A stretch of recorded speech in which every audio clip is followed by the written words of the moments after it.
Hello and welcome to an icy day here with the Land Rover Discovery. This is the Facelift LCI model. I have it in full off-road height. It's the P360 inline 6-cylinder engine, 355 horsepower, 369 pound-feet of torque, 48-volt mild hybrid. Great engine, one of the true all-time greats. This one's an R-Dynamic. It has an optional $2,000 wheel package. It's in this very nice brown color.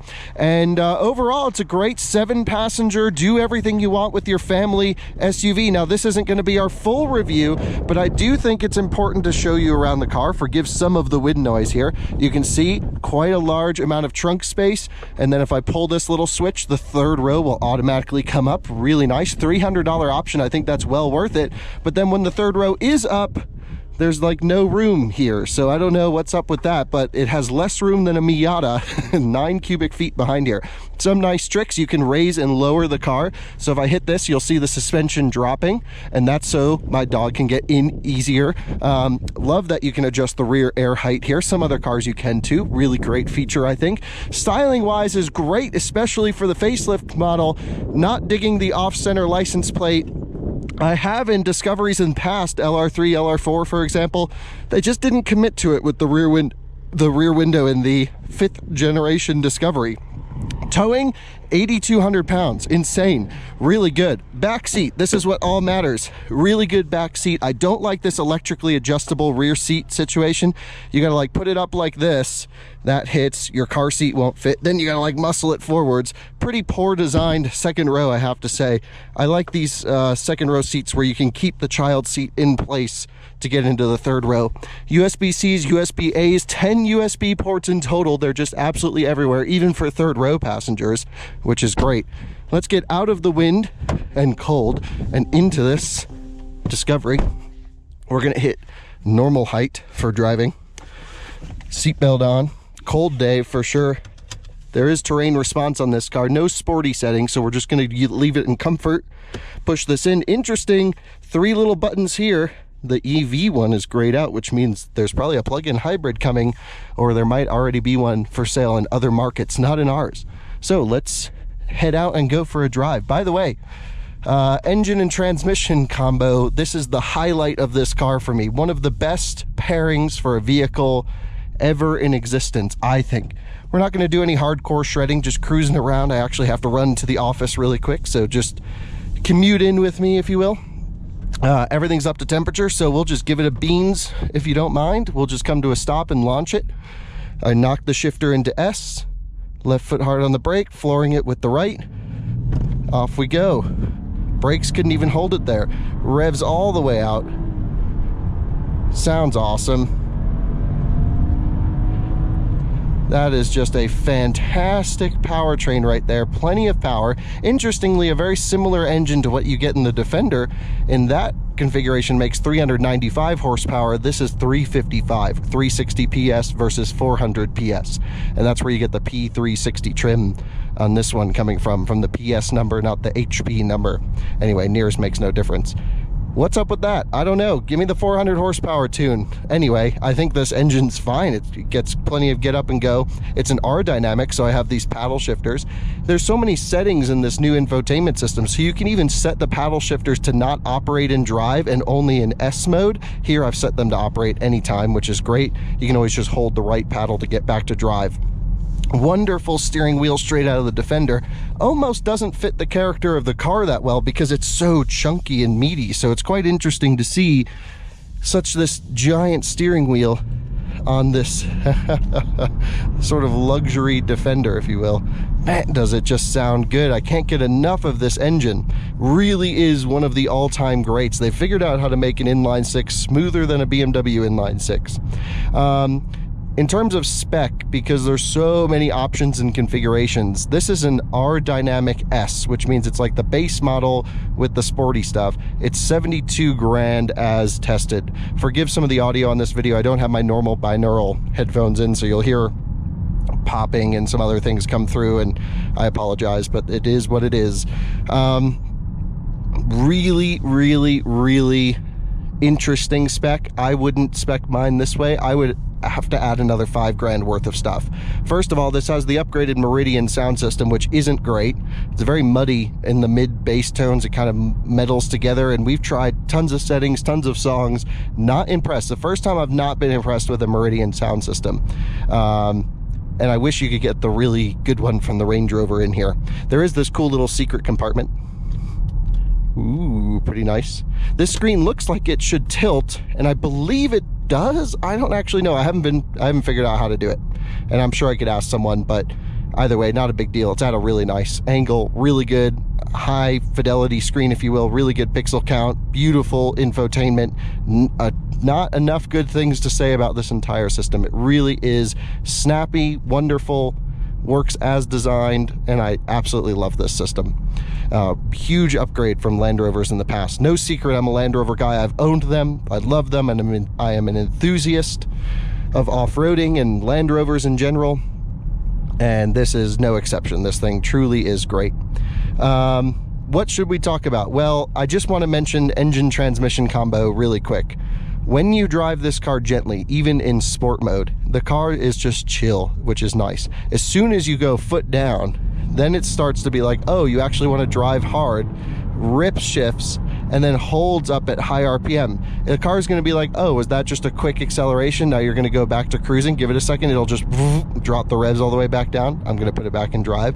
Or if you're like hustling it down a back road, it'll downshift close to the limiter in S mode under braking, getting it into a corner. It's really spicy tuning, but really wonderful tuning, because it doesn't annoy you when you drive around in S mode. It just adapts to your driving in a very short period of time, based off of many inputs, how the vehicle's loaded up, where your brake pedal is, where your accelerator pedal is, and it's some of the best transmission tuning I've ever experienced from any car. The riding position, as you can see, is high. I can see everything. It's absolutely wonderful. It does take a second to get used to it. And there is one fundamental flaw with this drivetrain tuning, which is the accelerator pedal is quite long. So you have to like roll into it and then wait a little bit and go. And I drove the Defender when it first came out over a year ago for the first time and thought the same thing. I'm like, well, this is not great. But then after spending a week with it, you get used to it and you don't even think about it. And then you get in other cars and you go, oh, why are they all so snappy? And I really do prefer a long accelerator pedal. And I think I just needed to rework the way I had my foot going down on this, because I would hit the floorboard before the pedal would reach full extension. And so I think I just put my foot higher up on the pedal now. I've sort of trained myself to do that.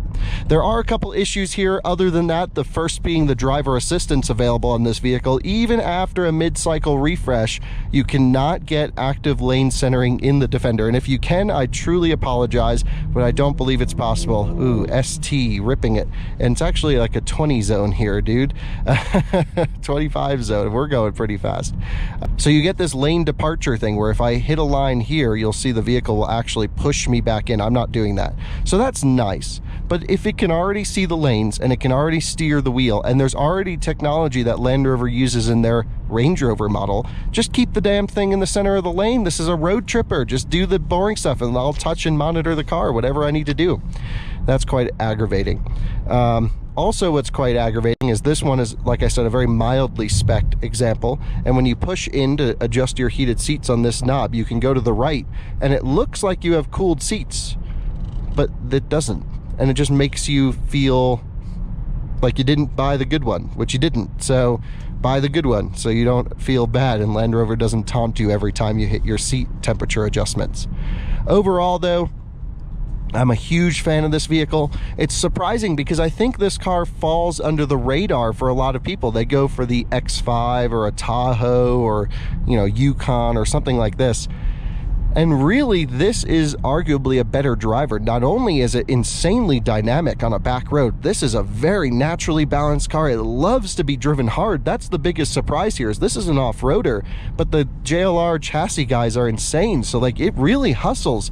Annoyingly, you can't turn off traction control unless you're in a terrain response mode. So I wish it had like the sporty road setting that some of the other higher trim models get, especially considering this is an R dynamic. I don't know what's up with that, but this is a better option and choice for so many people. It's really well thought out. The third row actually has a ton of room, so while it doesn't have much cargo space, it has a ton of leg room, and like, I'm 6'1" and can actually fit back there. And honestly, you could get a roof box or tow 8,200 pounds with this thing, so give me all the seat room possible. I really think this car is very well designed, very well thought out, extremely well engineered. Everyone says, oh, Land Rovers have reliability issues. Honestly, from my personal experience, which is a very small sample size, they really aren't bad. I think that's a undeserving sort of connotation with modern Land Rovers. I really think, yeah, certainly you can get a bad spec here or there. Like, there's always going to be a lemon for any automaker, but I really think these things are pretty well thought out, especially with this engine. This engine is just extremely capable and really well engineered. So overall, my thoughts are positive. I think it's a value car. I think for 72 grand, you can't go wrong. The big question, of course, is for 72 grand, you could get a well-spec'd Defender, which is the same chassis underneath and actually has more room, and you can get a third row in that. And so do you just get the Defender, which is a little bit more utilitarian, or do you spec up and get the Discovery, which is a little bit smaller, a little bit more pedestrian, more, I don't know, urban type of vehicle? I really don't think you can go wrong either way. This thing's still going to be very capable off-road, especially if you spec more of the off-road options, which this one doesn't have, which I would spec. Then it's up to you for preference. But the big thing for me that I keep coming back to is the resale value is going to be so much better on a Defender than a Discovery. And I think for that alone, look, you can stomach the initial cost, but a lot of people can't stomach the depreciation of Land Rovers, and the Defender's proven to have extremely high resale value, whereas Discoveries have proven to just tank. I mean, you can pick up like a 2-year-old pre-facelift version of this for 40, 50 grand all day long. So, you know, that's just a lot to stomach, of course. Anyway, thanks so much for watching another Kyle Connor POV quick drive, not a full review, just my opinions on this car, which are extremely positive. I hate that I have to let it go today. It gets picked up and I'm really gonna miss it. This steering wheel is just so out of place on this car, but I love it. Really gives you this I'm better than you feeling driving down the road that most Land Rovers do. See you on the next one. Bye-bye.